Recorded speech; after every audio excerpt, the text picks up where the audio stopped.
এবং এই বিশ্ব ব্যবস্থা দখলকারী গ্রহণকে প্রশ্নবিদ্ধ না করে বরং রক্ষা করার ভূমিকা নিয়েছে। সেহেতু আমরা জাতিসংঘ ও আন্তর্জাতিক সম্প্রদায়ের দাবি জানাচ্ছি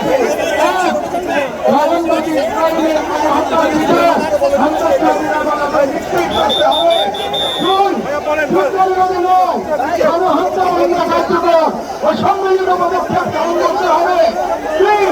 1947 সালে পূর্ববর্তী ভূমি ফিরিয়ে দেওয়ার জন্য বাধ্যবাধকতা তৈরি করতে হবে। পূর্ব জেরুজালেমকে ফিলিস্তিন রাষ্ট্র রাজধানী হিসেবে আন্তর্জাতিক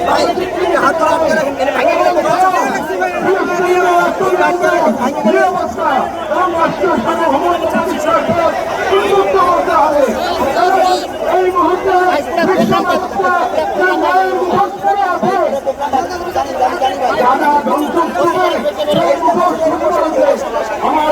আমাদের দ্বিতীয় দাবিগুলো মুসলিম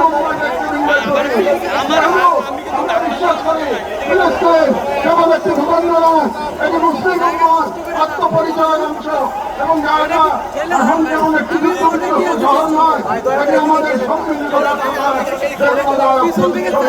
এবং উন্নয়ন প্রতিটি সদস্য প্রতিটি রাষ্ট্র এবং প্রতিটি